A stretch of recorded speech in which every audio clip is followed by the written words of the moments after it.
Sometimes it feels like the sun will never rise, like the birds will never sing again. Believe in a power greater than what you are going through. When you don't know what to do, keep breathing. That's right. When you don't know what to do, you just got to keep on breathing. From the City of Angels in Los Angeles, and normally from the Big Apple in New York City, but my co-host Adrienne Gruberg, who's from New York, is moving, and she won't be joining us today. Always sad when Adrienne can't make it. But welcome to all my listeners out there in Radio Land. I'm Dave, the Caregiver's Caregiver, at caregiverdave.com, and we're coming to you live and on demand 24/7 on numerous syndicated radio and podcast networks on 26 global audio and video platforms, including iHeartRadio, iTunes, YouTube, Spreaker, SoundCloud, Vimeo, Stitcher Radio, Blog Talk Radio, CastBox, and a whole bunch more. And in fact, we're proud to be voted #1 podcast of the top 50 on Player FM and #2 podcast on FeedSpot out of the top 60. And if that wasn't enough, we're also #2 podcast on caringvillage.com. So we have an especially exciting show planned for you today. Paolina Milana, sounds so exotic, doesn't it? The way you say it, yes. Committed, caring for yourself when madness is home. She's a storyteller at heart who built a career in writing, media, and marketing, and her roots are entangled with mental illness, having been raised by a mother diagnosed with paranoid schizophrenia and later having to raise her young daughter also diagnosed with the same. Being a caregiver and crazy have been part of her entire being. Her first book, The S Word, a memoir about secrets, published in 2015, and helped to shed some light on the stigma and shame surrounding her mental illness in her family. The sequel to that book, Committed, a memoir of madness in the family, chronicles her struggles to stay sane while serving as primary caregiver to both her mom and her sister, who continue to battle their mental illness. Wow, that's a tough job. Any kind of caregiving job is a tough job, and you throw that into the equation, and you've got a mess. Paolina, welcome to the Caregiver Dave Show. We're so excited to have you on. Thank you. I think I'm more excited to be on. Thank you. Oh, I don't know. I'm pretty excited. I always like to ask my guests just who is Paolina Milana and why was she placed on this earth? Wow, that's a great question. Paolina Milana is still figuring out who Paolina Milana is and still figuring out the bits and pieces of why being put on this earth. I will say that so far what I have figured out is that I am the daughter of someone who had been diagnosed with paranoid schizophrenia. I am the sister of someone diagnosed with paranoid schizophrenia. I am first generation. My parents are from Sicily. I am a, lover of words. I am a storyteller. I've been a writer my entire life, and I love to tell stories of trials to triumph, madness to magic, so to speak. Why I'm here on Earth, that's a great question, and part of why I have written my books, because I just couldn't believe that all of this was happening to me growing up as a young adult, not for some greater purpose. So I believe my purpose is to actually help kind of change the narrative about mental illness, change the narrative about caregiving, change the narrative about who we are, both good and bad, all kind of rolled up into one. Wow, that's a great answer. So, tell me a little about yourself. What's the most important thing to know about you beyond your book? Beyond my book, I used to weigh 365 pounds. Oh my God. And skinnied down. Still have a bit to go. I never How old thought were you that. when you got to that weight of 300? Oh, well, because of my mom and all of the challenges with mental illness, her, my sister, I ballooned to maybe over 250 when I was, gosh, in my mid 20s. It was, yeah, a part of that was also protective gear, so to speak. Mhm. And then it just kind of continued from there. And honestly, another thing to know about me is I never thought marriage was in the cards. It always concerned me because here my father and my mother loved one another. My mother was very ill, and my father really had to navigate a lot. Not only caring for my mom, but the rest of the kids, and he had so many options. He could have left. He could have left her, left us. He could have done a million things, and he didn't. And I thought to myself, I don't know if I have it in me to marry someone, like have a partner, and actually commit to being there through thick and thin, right? But for anyone listening who's thinking it's too late for them to actually find their imperfect, perfect mate, I didn't get married until 1 month shy of my 45th birthday. And the story of that is incredible. And the guy is my perfect match. Could not have asked for, oh my gosh, absolutely. Absolutely. Especially because he fixed my audio and my video for this call today. A perk. He doesn't struggle with mental illness, does he? No, you know what? He doesn't struggle with mental illness, except when maybe like dealing with me. Maybe there's a touch of it. But, he actually, everyone has I'm assuming. Patience, big time patience. But he has such a great sense of humor. Humor is something that has carried me through from the start, right? And having that kind of perspective, that kind of looking for, that part of why I even call the company Madness to Magic is having that moment, those pauses where you actually are looking for the magic when there's just nothing but madness around you. And using humor, that is key. Even Robin Williams, who suffered from mental illness, he said, we're all given that spark of madness. You mustn't lose it.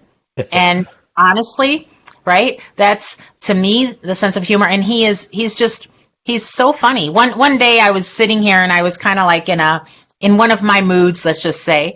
And he walked in and I said, oh my gosh, make me a drink. And he went, poof, you're a drink. So, that's, and you know how they say you marry, men marry their mothers, women marry their fathers. Yep. This guy, my father had an incredible sense of humor to deal with everything that he was dealing with. He also was a great cook. He could play the mandolin and sing. And here I end up with a guy who's all of those things. So anyway, enough about him. This is about me. What's going on? Well, behind every great woman is a great man, and vice versa, right? That is true. Even a greater spouse. Yeah. So, when we, one other little last story, because this is kind of funny, because you say behind every great woman. When we got married, and we were up in front of all of our guests and giving our vows, we wrote our own vows, and it was the whole kind of, love, honor, blah, blah, blah. And something in me was like, oh my God, what am I doing? I'm getting married. And suddenly I blurted out, you are not the boss of me, as part of my vows. And so for the first wedding anniversary, he bought me a little painting that says, you are not the boss of me. So just as a reminder. So anyway, a good guy. Did everybody laugh? Or did they gasp? Not only did everyone laugh, but all of the little girls who were in the audience ran up to me afterward and were like, oh, Aunt Paula, that was great. We loved that line. That was our favorite part. So, always influencing. Yeah, I guess we never know what's going to come out of your mouth, I guess. No, very true. So let's talk about your current memoir. Do you call it a memoir or a book or? I do call it a The memoir. title is a Memoir of Madness. So Yes. explain. So the book is the sequel to my first book that came out in 2015 called The S Word. So the first book had to do What's with... that one briefly about? Sure.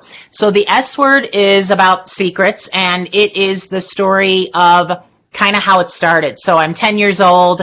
I am kind of considered la piccola mamma, the little mother, helping out because my mom was getting sicker and sicker and sicker. So that whole book is really the frame of how mental illness started in our family and the secrets that we were encouraged to keep, because being Sicilian, there's an unwritten code of la cosa nostra. You know, what happens in the family stays in the family. So that's the first book. Second book, this one, Committed, it's broken into two parts. So the first part is when I get a chance to escape crazy by going away to school for a year. And when I'm away at school, as much as I try to forget about my home life, they send letters. So the book is an epistolary memoir, and it has all snippets of the actual letters that were sent to me that kept dragging me back in.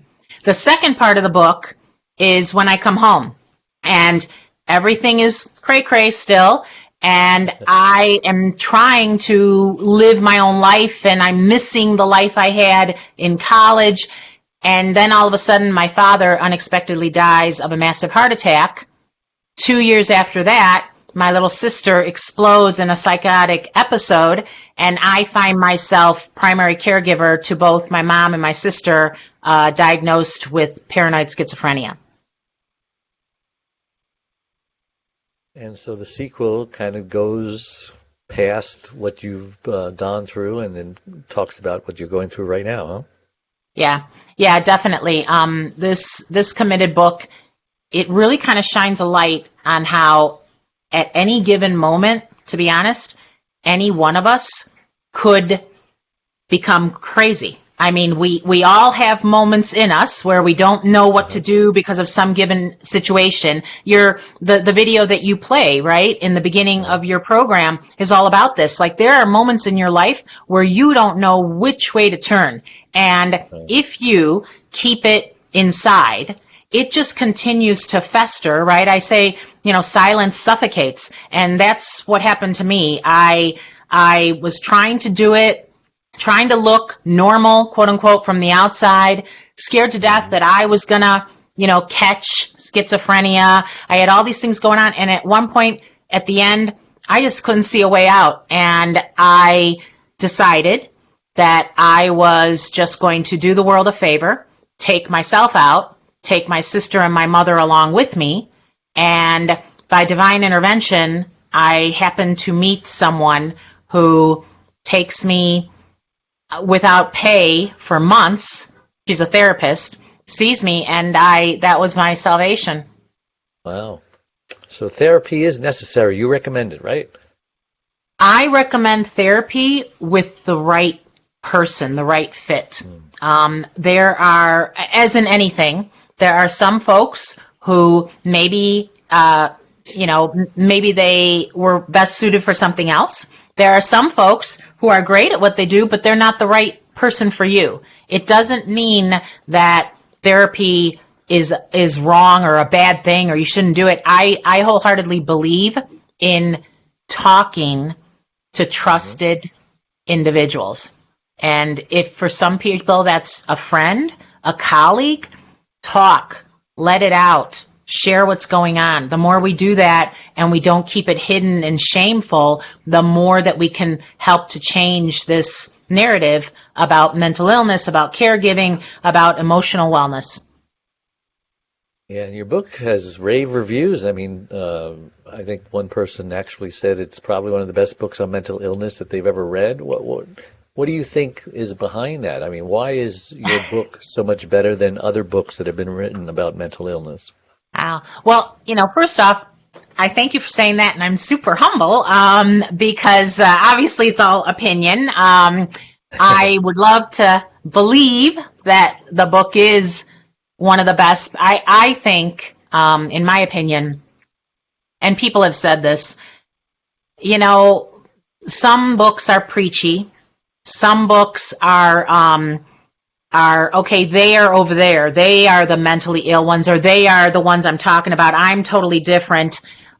This book is super authentic, in great part because it's all told through the letters of others. Like they have it's their story too. It's not just mine, but also because my brother likes to say, none of us in the books come out lily white.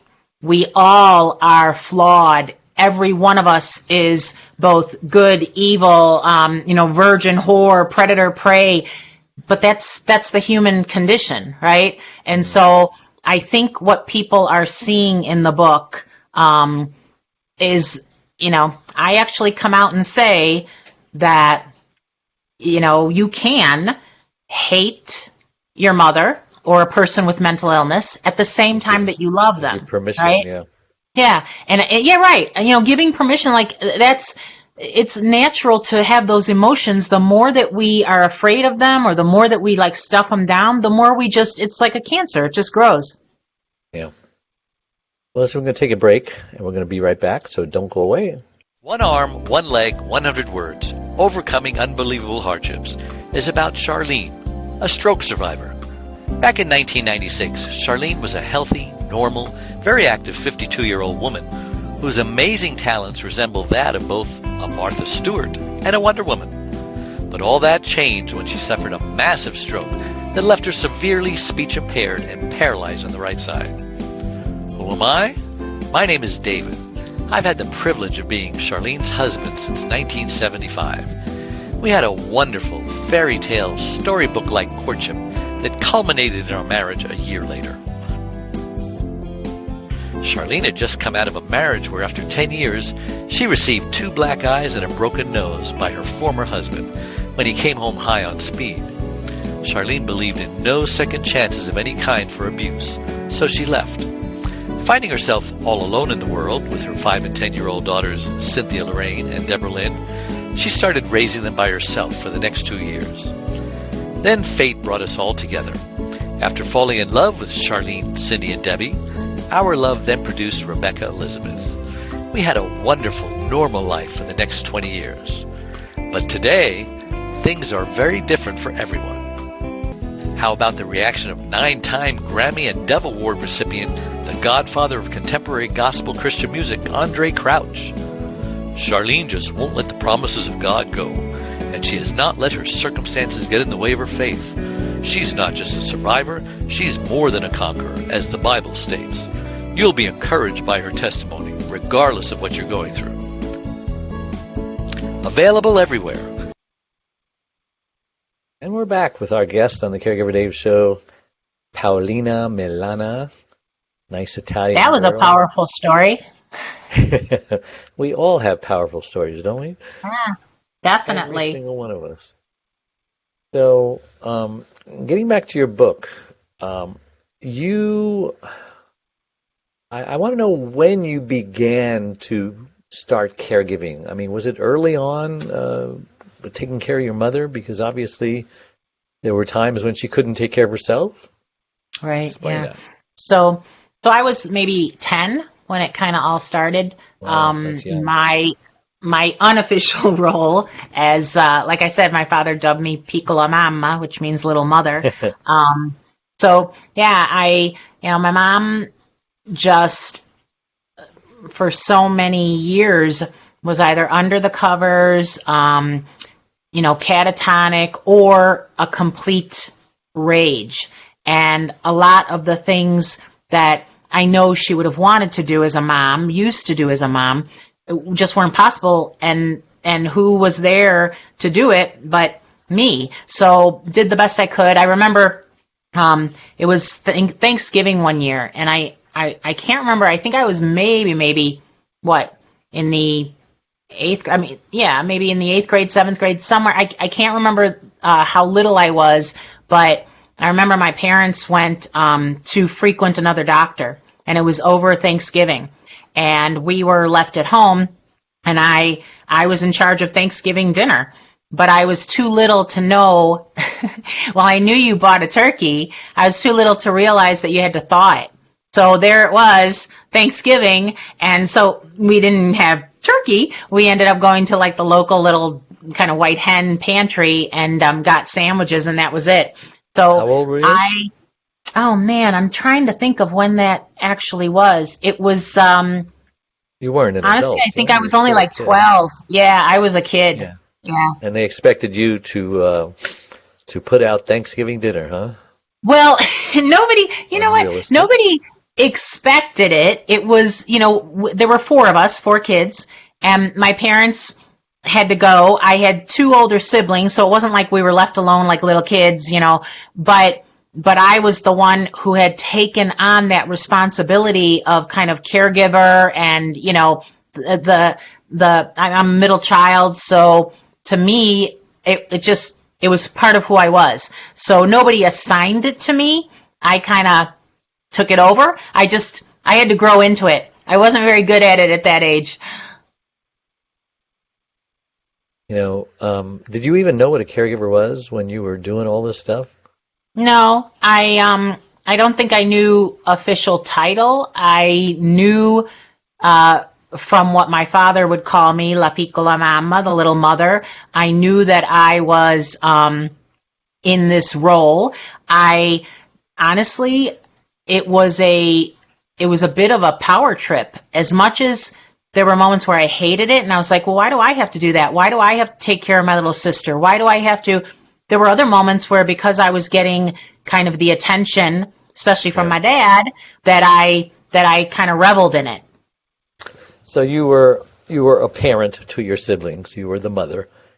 And what needs did your mother have that you had to take care of her needs? Because your father, I assume, was busy working and stuff, and he really wasn't present. So what were some of your mother's needs that you were specifically in charge of? My mom, her needs when, like, my dad was away, she always did kind of try to get up and make the dinner. Like, she would try to do, like, the things that, like, in her mind, they were her responsibility. It just wasn't possible with how ill she was. So the more and more that she became kind of succumbed to the voices and all of the things that were going on in her head, the more that I took over, sitting with my little sister doing homework, actually prepping so that everybody had like lunches, and doing the things that were at my level possible, cleaning up and things that she couldn't handle. So I think, in all fairness, I do want to say my mom, when you think about it, here was a woman who English was not her first language. She did not drive. She had 4 little kids, all, within 2 years of one another.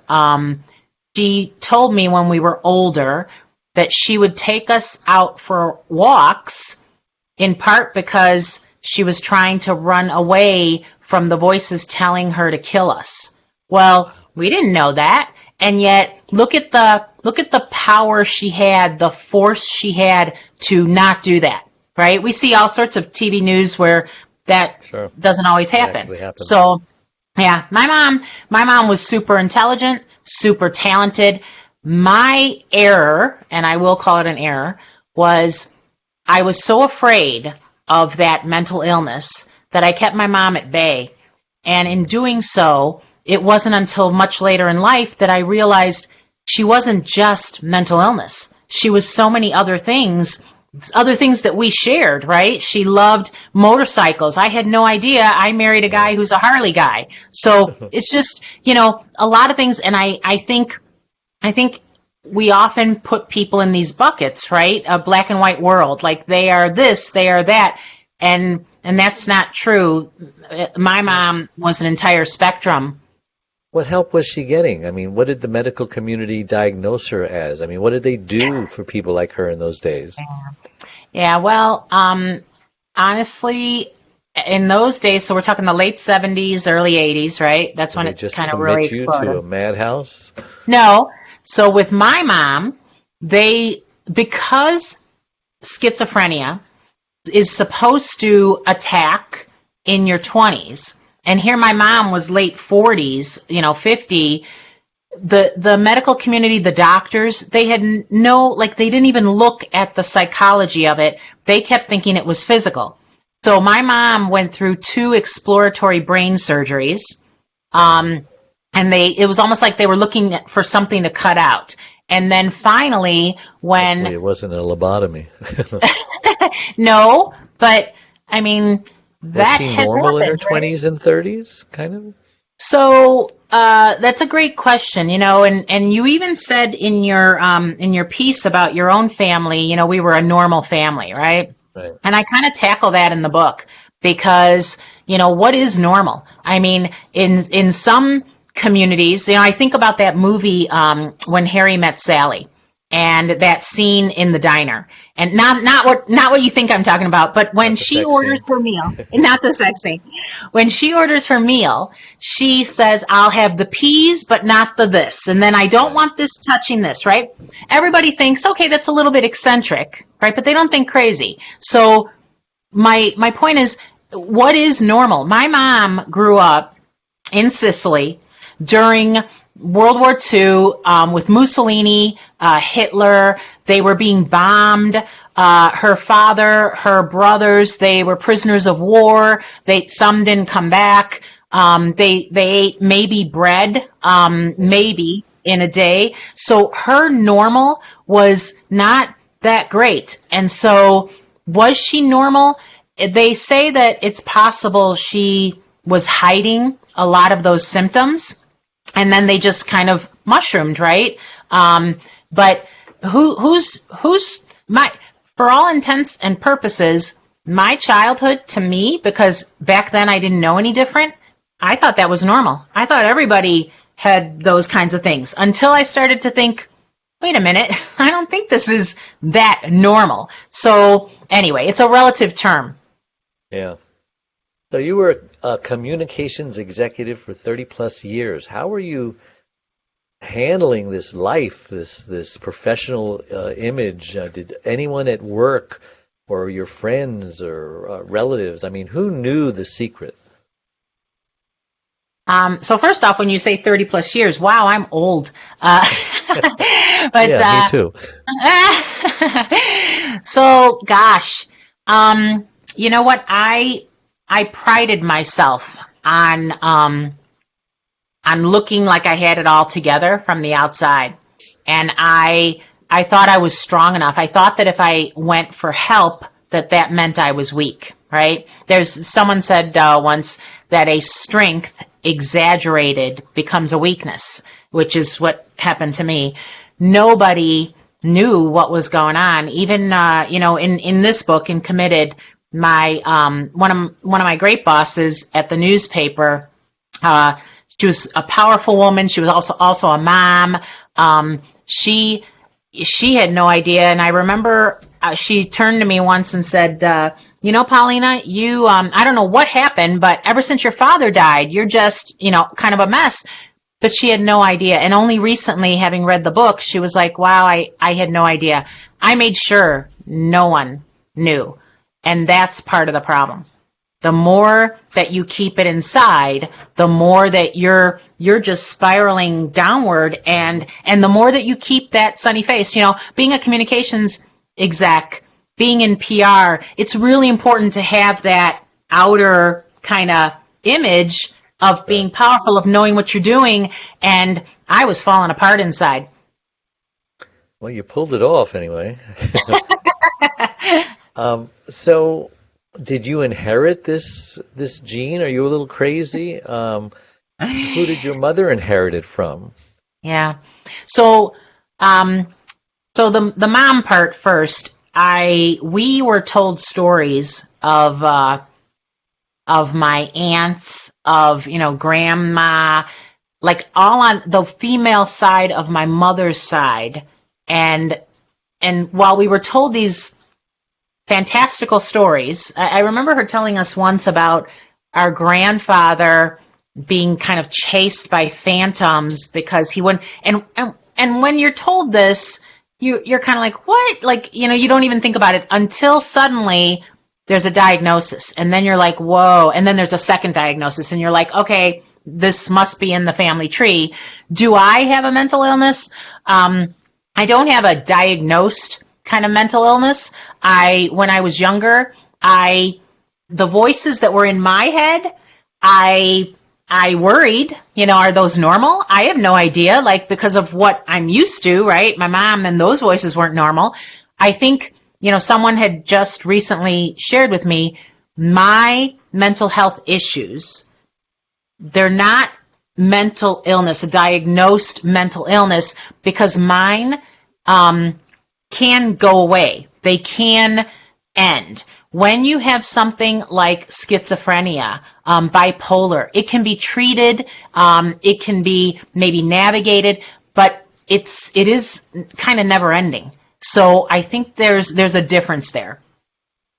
Where does faith come into this? Because it almost sounds like your mother had demons. I mean, they're telling her to kill her children. That's evil. Do you have faith? Did she have faith? What kind of religion? Oh my gosh. What were you grown up with? Well, Catholics, probably. Italian. Very Catholic. Oh my goodness, very Catholic. My parents both had a tremendous amount of faith. As a matter of fact, in this book, a lot of the letters from both my mother and my father, they are calling out to God to rescue them, to help them, right? It was me who was like, God ain't listening. Like, he's got nothing to do with us anymore. He's abandoned us. I felt, one of my least favorite books in the Bible is Job. And I struggle with it to this day. And I have taken classes, I have to try and understand it. But the truth of it is, there are a lot of, so my faith, I know that there is something, someone, some God walking with me at every step. I feel it. I know it. Did I always know it? No.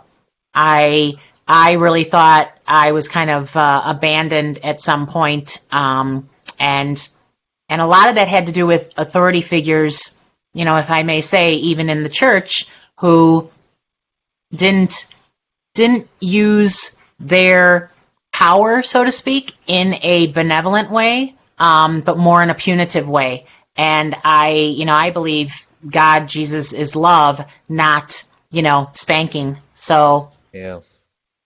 Now, do you talk about COVID-19 in the book at all? I do not. This book is set when like in the late 80s through the 90s. So okay. It's nothing with COVID. But, talking about these times, you really need to have faith. And mental health right now is such a priority, and yet I don't feel like we're talking about it a lot. I mean, you're doing an incredible job, but I feel as if we're more concerned with, okay, who's getting their stimulus check, or what's going on in politics today, or what, instead of, did you get your shot? Like, instead of, hey, how's the psyche? How's the emotional wellness?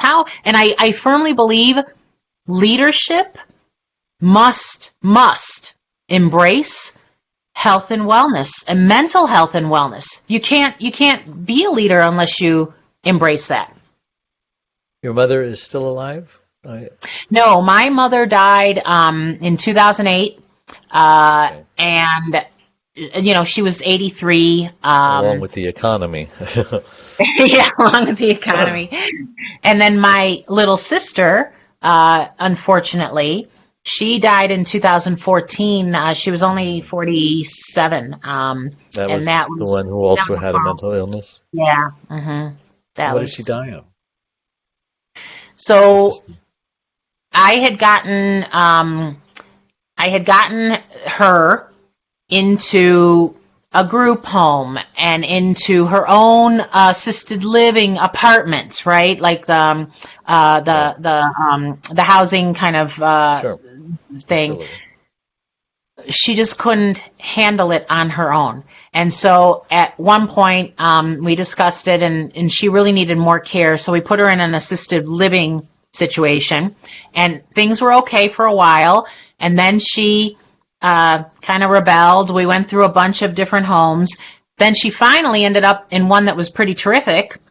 And one night she was laying down in her bed, eating dry roasted peanuts. This is the story they told us, eating dry roasted peanuts. She started to choke. She stood up. Her legs couldn't support her. She fell, hit her nose. There was a ton of blood, and she freaked out and had a massive heart attack. A little fishy. That's the official story. Yeah, and you know what? Look, stuff happens, and you could rail against it, you could explore it, you could ask why, right? Yeah. I mean, why? From what I understand from your package, your wife, right, and her stroke, right? Why? Yep. I mean, you could ask that question forever instead of absolutely. Of accepting, Absolutely. But after a while, you just have to, not cry over spilled milk and just accept the new normal and move on in the grief process to acceptance, which is a wonderful and place have faith. Have faith that that's what was meant to be.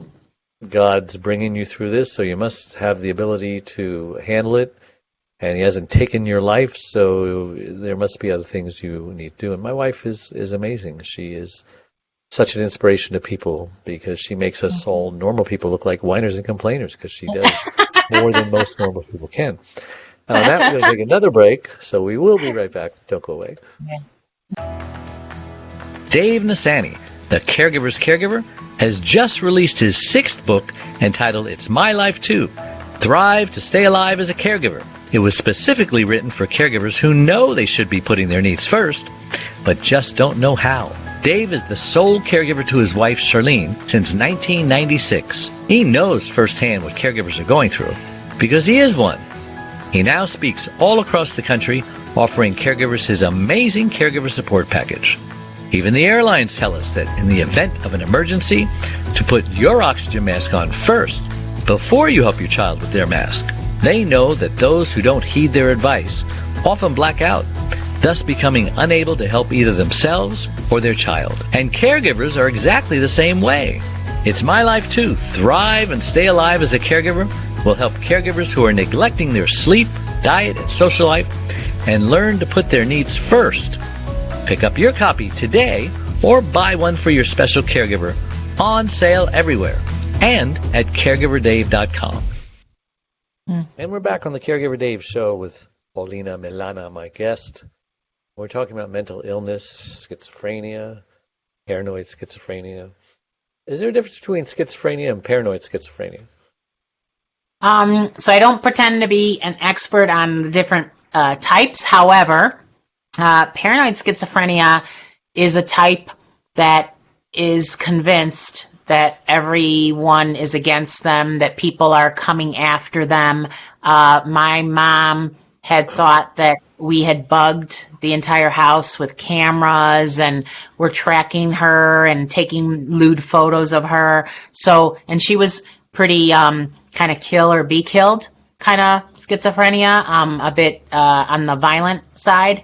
My younger sister, also a paranoid schizophrenic, believed in something else. So she was more delusions of grandeur. She, I tell the story of she was on lockdown once, and I went into the facility. They checked me out. I walk in. Here's my sister kind of coming toward me, all excited. She hands me a book, and I say, "What's this?" And she says, "I wrote this." And when I looked down at the book, it was the Holy Bible. And so I said to her, "Oh, catchy title," because what else are you going to say at that point? But she was much more, again, I'm, delusions of grandeur, and her paranoia kind of came into play when we didn't believe her and all the things that she had done, and so then we were just trying to keep her down. So it was a different kind of sense of it.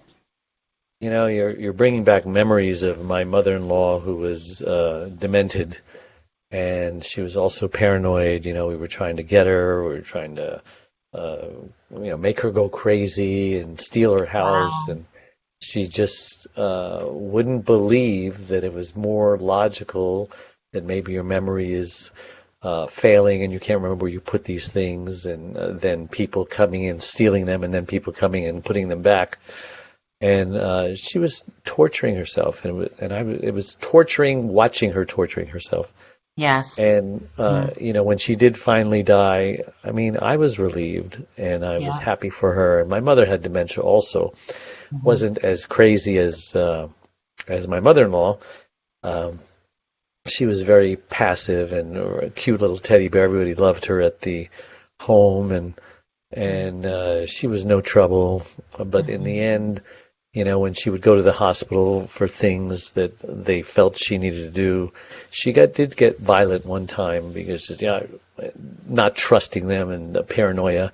Paranoia is a big part of mental illness, and I just feel so bad for you that you had to go through that, because you had a whole life of it, and I only had a few years, and I know how hard it was for me.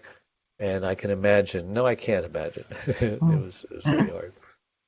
So what are the top 3 things that you want caregivers to take away from your experiences in your book, your interview? I don't know how many caregivers out there have to be a caregiver to a mentally ill person. I don't know what the statistics are, but it's got to be at least 10%, maybe 20. I don't know. Yeah. I to be honest, I should look up those statistics. I don't know either. I do know that every time I share my story, somebody comes out of the woodwork and is like, "Oh my God, me too." So there's a lot of people. A lot of dementia stories, and they're very similar to mental illness, because let's face it, if you lose your memory and you don't know who you're talking to, or you think you're talking to your dead husband or whatever, they're acting like they're mentally ill, and it's all in the brain anyway, so it's very, very similar. So a lot of people who are watching Alzheimer's patients can relate. Yeah, and it's so hard to watch that, to be the caregiver and watch someone that you love who's like just deteriorating, and they're no longer there, right? That person's no longer there. So when you ask me, the top 3 things or so that I'd want people to take away, I'd say the first thing is, you know what? Yes, you're a caregiver, but just like what your piece said, put on your oxygen mask before you put on someone else's, because if you are not whole, if you are not at capacity in terms of, your power, you're not only not going to be good for someone else, you're just not even going to make the right decisions for yourself. It's a snowball effect. So number 1, make yourself the priority. Self-care is incredibly key to taking care of others. So don't view it as selfish.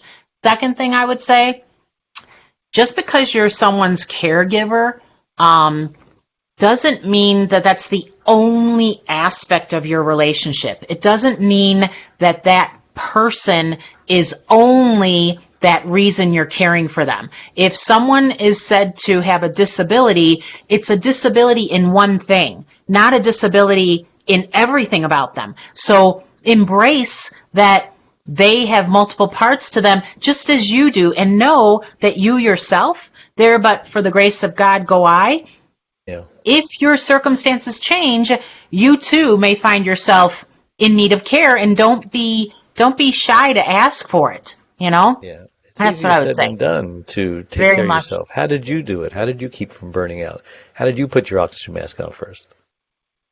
Well, I didn't in the beginning. I failed at that, Dave. In the beginning, had it not been for divine intervention, someone on the very night that I was going to take myself out, I think I alluded to this, I wrote about it. You were suicidal.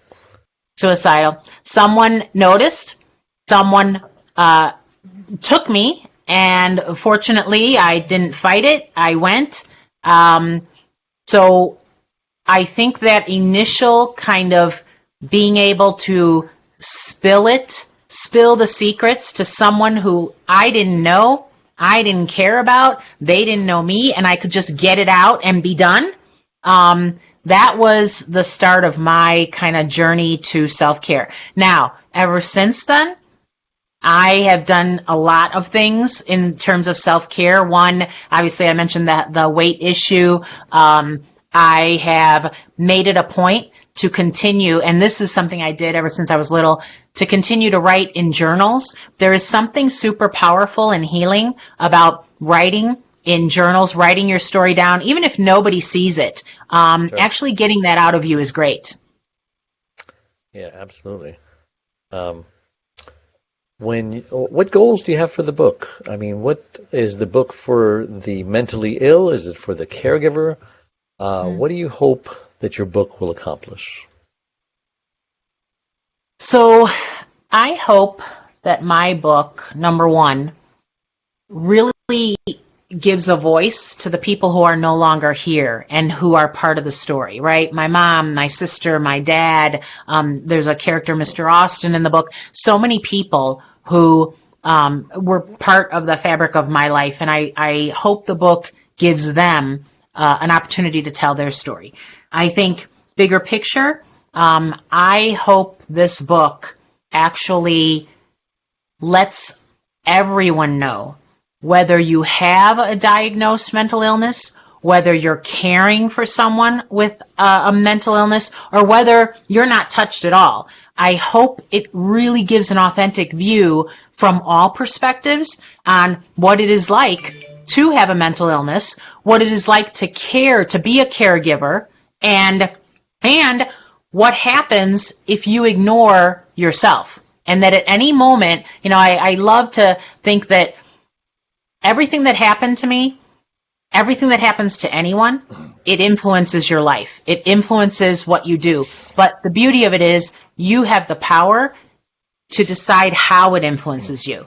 You can let it stop you. You can let it influence you in a negative way, or you can use it to elevate where you go, right? And that's what I'm hoping to do. Use everything that has made me to maybe kind of help others who maybe can't see their way out, and maybe they'll see themselves in some of the pages that I've written.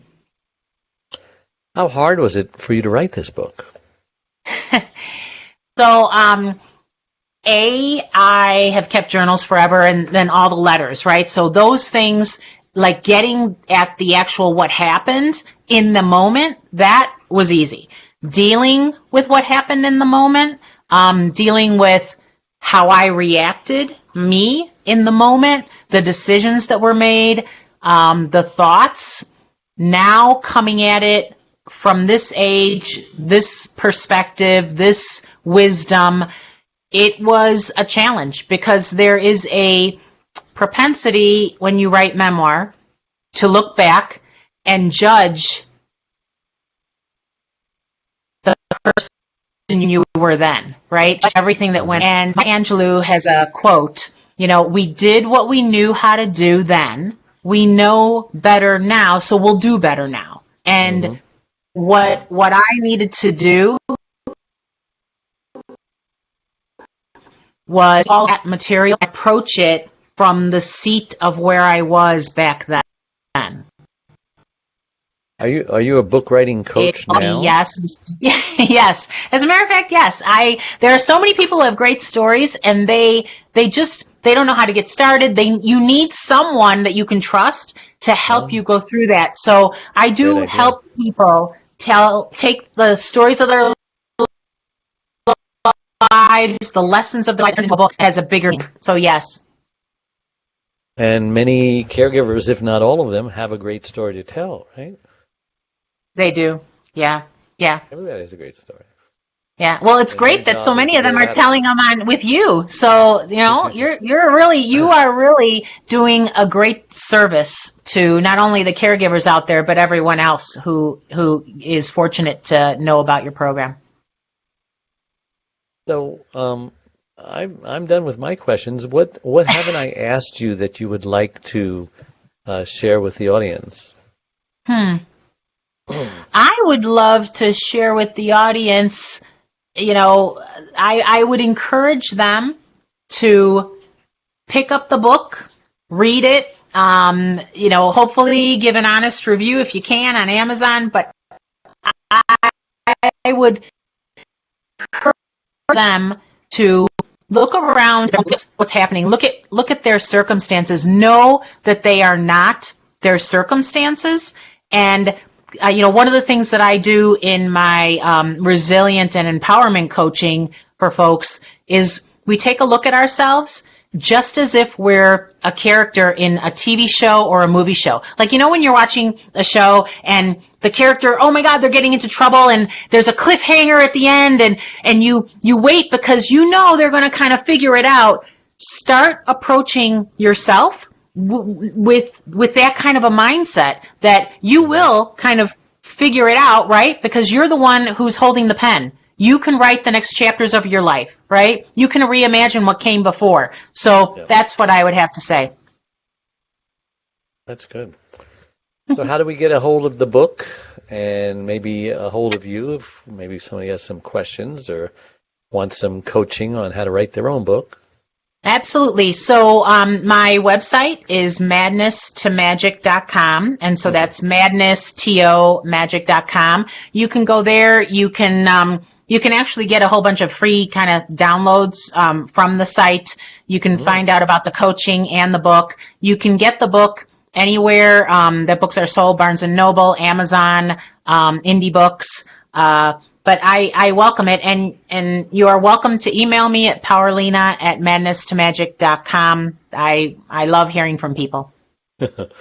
Hey, it's been a great experience having you on the show, and it's hard to believe the hour is gone so quickly. Wow. It always does. Totally. Thanks for being on the show, and to everybody out there listening, thank you so much for coming in week after week. And again, you can watch this show on our website, caregiverdave.com, and all the other platforms above, YouTube, iTunes. They're all over the place. So thank you again, and we will see you all next time. Bye-bye. All right. Thanks so much, Dave. Thank you. Sometimes it feels like the sun will never rise, like the birds will never sing.